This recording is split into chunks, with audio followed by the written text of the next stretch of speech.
Père, nous te bénissons, nous te rendons grâce et nous te disons merci parce que tu es ce Dieu créateur du ciel et de la terre. Parce que tu as fait de nous tes enfants, tes élus, tes fils et filles qui ont foi en toi. Tu nous as tirés du monde pour que nous annoncions ton évangile. Voici donc ce moment. Père, toi qui remplis les cieux et la terre, remplis-moi. Afin que cette parole que tu fais sortir de ma bouche ait de l'impact positif dans la vie de ton peuple qui va l'écouter. Sanctifie mes lèvres et sanctifie les outils que j'utilise pour la gloire de ton nom. Au nom de Jésus-Christ, je t'invoque. Amen.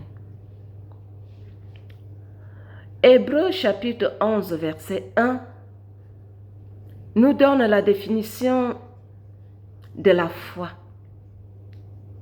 La foi qui est une ferme assurance des choses qu'on espère, la démonstration de celles qu'on ne connaît pas, qu'on ne voit pas. Ça veut dire que pour avoir quelque chose, pour obtenir ce dont nous avons besoin, nous devons déjà croire que cela est possible. Si nous croyons que ce que nous avons besoin et ce que nous demandons à Dieu est possible, cela va se réaliser. Une foi ferme. Quel que soit le temps cela va passer, va prendre, garde la foi. Sois déterminé à obtenir ce que tu demandes à Dieu. Jésus-Christ le dit, je n'ai pas pris le passage, nous dit que tout ce que nous allons demander en prière, que nous croyons que nous l'avons reçu et nous le verrons s'accomplir. Ça, c'est la foi. Une foi tenace, une foi déterminée. Ma réflexion de ce matin pour nous édifier vient de l'évangile de Jésus-Christ selon Luc, chapitre 18, versets 1 à 8. Je ne vais pas lire vu le temps qui m'est imparti, mais je vais nous faire le petit condensé. Il s'agit ici du juge unique, comme l'appelle Jésus-Christ ici. Ce juge qui n'avait même pas, qui ne craignait pas Dieu. Et il y avait également une veuve qui voulait que le juge lui fasse justice. Tellement la veuve a insisté, le juge ne voulait pas faire justice à cette veuve, mais avec l'insistance, la persistance, la détermination de la veuve, le juge s'est finalement levé afin d'arrêter cette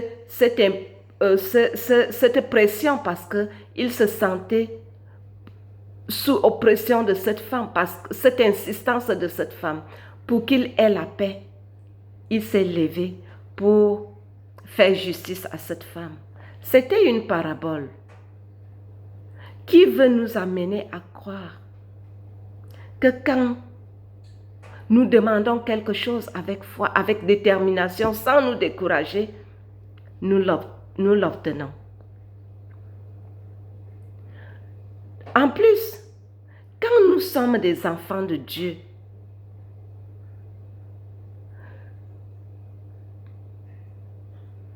Jésus parle ici de ses élus. Quand nous, les élus de Dieu, nous demandons quelque chose avec foi, quelle que soit la personne à qui nous demandons cette chose nous sera accordée. Parce que nous n'allons même pas faire pression à la personne directement, mais nous allons crier nuit et jour au Seigneur Jésus-Christ, à Dieu Tout-Puissant qui nous a appelés, que nous servons en esprit et en vérité. Nous devons savoir que la foi que nous mettons en action quand nous prions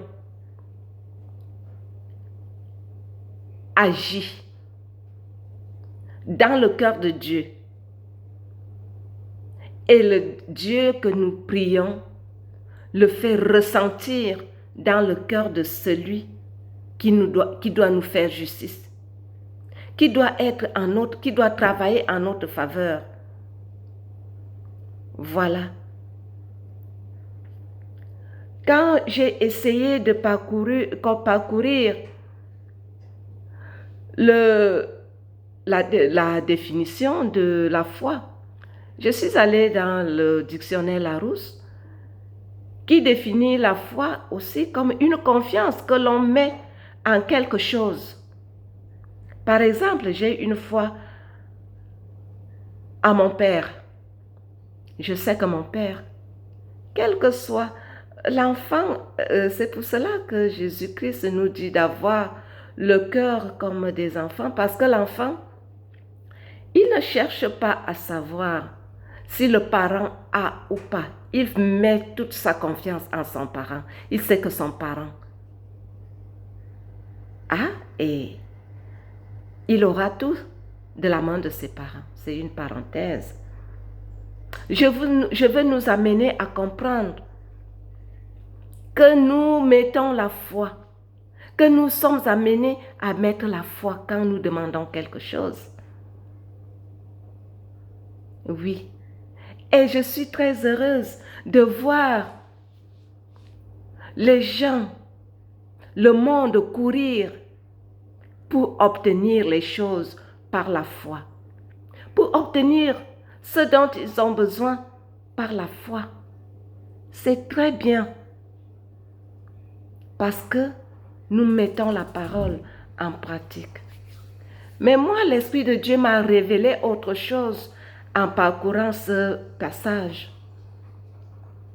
Parce que au verset 8, la dernière phrase du verset 8, Jésus-Christ dit, « Mais quand le Fils de l'homme viendra, trouvera-t-il la foi sur la terre ?» Alors là, nous sommes un peu déconnectés parce que lui, il nous demande de prier avec foi, d'importuner pour obtenir. Dieu n'est pas fatigué quand on l'importune. Non, il l'aime parce qu'il sait que nous mettons la foi en action. Mais Jésus-Christ a un questionnement que je partage avec toi. Peut-être tu as souvent sauté cette phrase sans toutefois l'analyser. Jésus-Christ voudrait savoir si, quand il revient, il trouvera la foi sur terre. Il demande donc quelle fois si déjà nous avons pu obtenir tout ce dont nous avons besoin par la foi. Pourquoi Jésus-Christ pose cette question? Oui, certainement parce qu'aujourd'hui nous courons. Chaque être humain court, met sa foi en pratique pour obtenir le matériel, pour obtenir les honneurs, pour obtenir tout ce dont il a besoin pour vivre bien. Oui, le Seigneur Jésus-Christ, Dieu lui-même veut que nous prospérions à tous égards. C'est bien. Mais pourquoi Jésus-Christ demande encore s'il y a la foi, s'il trouvera la foi? Oui, parce qu'il constate et il l'avait vu et il le sait que nous allons nous contenter de ce que nous avons sur la terre. Pourtant, en haut là, des choses merveilleuses nous attendent. Mais est-ce que nous cherchons vraiment les choses d'en haut? Il est souvent constaté qu'au moment où nous prions avec foi, la majorité du temps, le Dieu que nous prions nous exauce, nous obtenons ce que nous lui avons demandé. Nous parvenons à nos fins. Il nous donne la voiture, il nous donne le mariage, il nous donne des enfants, il nous donne un poste élevé, il nous donne une autorité dans la société, il nous donne. Je ne vais pas citer tout. Ce qui est curieux et déplorable que je viens d'énoncer ici, je vais faire une petite parenthèse en disant, l'une de mes missions, c'est de dénoncer ce qui se passe dans la société. Et je sais que ce n'est pas facile parce que je vais me faire des ennemis, mais je vais le dire parce que je préfère dire ce que Dieu met dans ma bouche que de me taire. Parce que je ne le dis pas de moi-même, c'est lui qui m'envoie le dire. Je ferme la parenthèse. Ce qui est déplorable dans notre société aujourd'hui, c'est que après avoir obtenu ce que tu as tant demandé à Dieu, ça ne te suffit pas. Tu veux à tout prix obtenir ce que l'autre a. Chacun est béni dans un domaine bien précis. Tu ne peux pas être à la fois médecin, sociologue, avocat, policier, gendarme, militaire, et j'en passe. Chacun, Dieu l'a béni dans un domaine bien précis. Et quand bien même tu seras médecin, avocat, tout ça, tu n'es pas seul dans ce monde. Si tu veux connaître pourquoi Jésus-Christ se pose la question, est-ce qu'il trouvera la foi sur la terre? C'est parce que Jésus-Christ voudrait que ce que tu as reçu de lui dans ton domaine, tu le mets, tu l'es en respectant le domaine de l'autre. Je crois que je me fais comprendre. Tu veux tout avoir, malgré ce que Dieu t'a déjà donné. Dans ta famille, tu veux que ce n'est que toi qu'on entende. Quand bien même tu as fait du bien au sein de la famille, tu voudrais qu'on te loue, on te chante des louanges. Où est la foi donc? Ça veut dire que tu as utilisé Jésus. Tu as usé du nom de Jésus-Christ pour obtenir ce que tu as là pour dominer sur les autres. Non. Jésus-Christ et la parole de Dieu nous dit que nous ne combattons pas pour la chair ni de sang. Notre combat n'est pas fait de chair ni de sang, mais contre les dominations.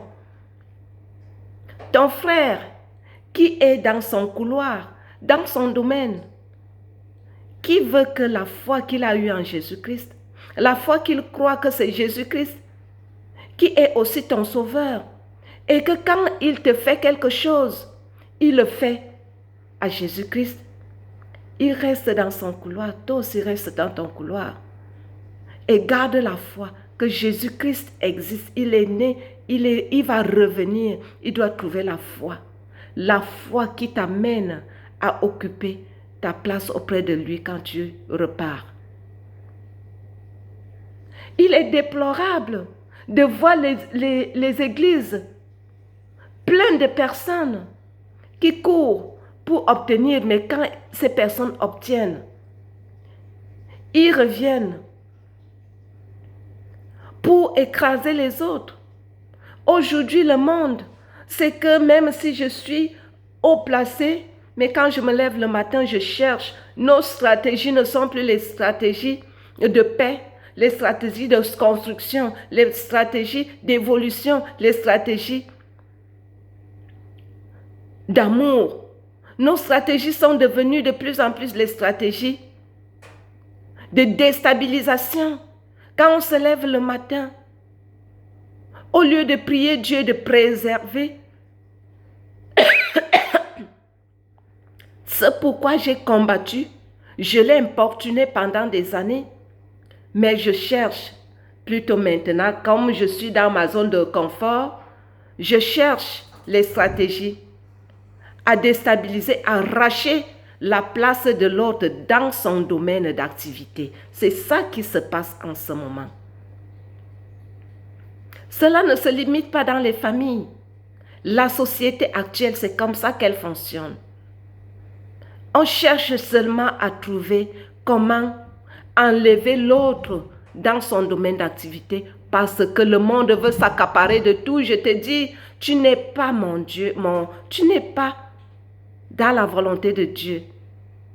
Nous crions tous Jésus, Jésus, mais est-ce que les actes que nous posons sont encore de Dieu? Quand je rentre dans l'église pour conclure l'édification, c'est déplorable de voir que Dieu a donné, l'église c'est même quoi?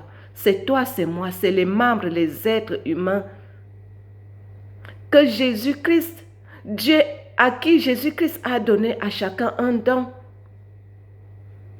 une manière de le servir. Certains ont le don de parler, certains ont le don de prier, certains ont le don de donner des conseils, certains ont le don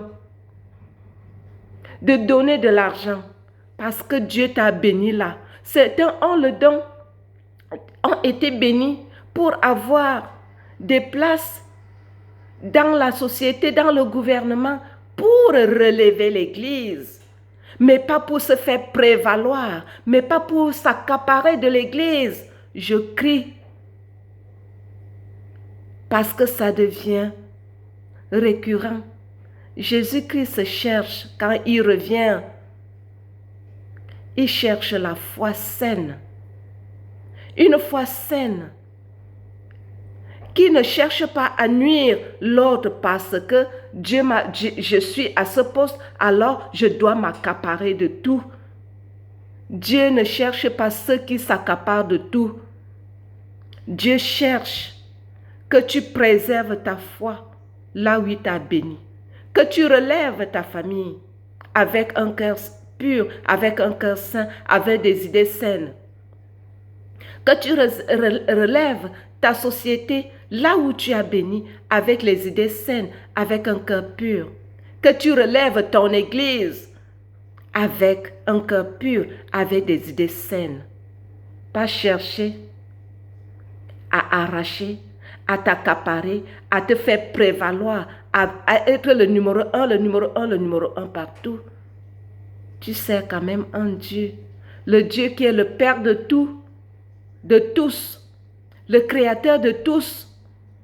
Si on te donne tout, que deviendraient les autres?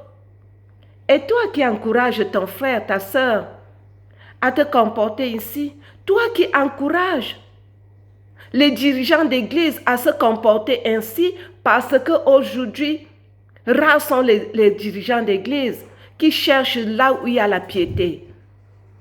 Ce n'est pas de Dieu. Revenons à nos meilleurs sentiments.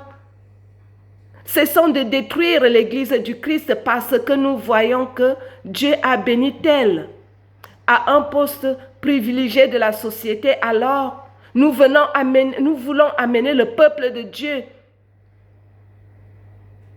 peut-être à s'incliner même devant notre frère, devant notre sœur qui a cette place. On n'est plus dans la volonté de Dieu. Devant Dieu, nous sommes tous égaux. Et nous devons traiter les ouailles qu'il a mis à notre disposition au même pied d'égalité. Mes chers frères et sœurs, nous avons une lourde responsabilité. Si ton église échoue ou bien est en train de tomber, rentre en toi-même. C'est un cri que je lance. Si l'église se déstabilise aujourd'hui, c'est à cause de nous, les dirigeants. Nous n'arrivons plus à faire la part des choses. Nous n'arrivons plus à déceler les dons de chacun et dire à chacun, reste dans ton couloir. Parce que nous préservons certaines choses. Éveil de conscience. Dirigeants d'église, dirigeants de société, dirigeants de famille. Revois ta manière. Traite tout le monde à la même enseigne. C'est ce que Dieu attend de nous. C'est pour cela que Jésus nous demande, est-ce qu'il trouvera la foi? Cette foi saine, qui n'exploite pas les autres. Cette foi saine, qui ne méprise pas ceux qui ont un autre don, mais que le monde d'aujourd'hui ne voit pas. Il voit le monde du matériel, le monde des honneurs. Tu m'as compris? Reviens à tes meilleurs sentiments, mon frère, ma soeur. Chacun est responsable quelque part dans la société.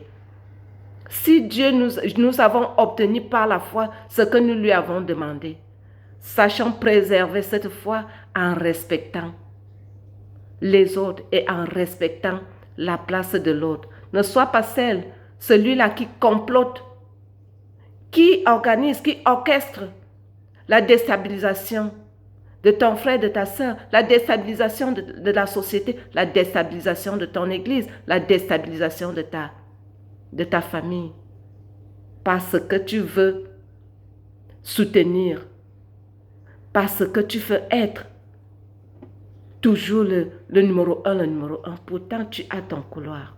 Merci Père parce que tu as fait passer ce message avec autorité. Et merci parce que mon frère qui va l'écouter avec les oreilles de l'esprit. Pour que la société puisse encore avoir cette crainte de ton nom.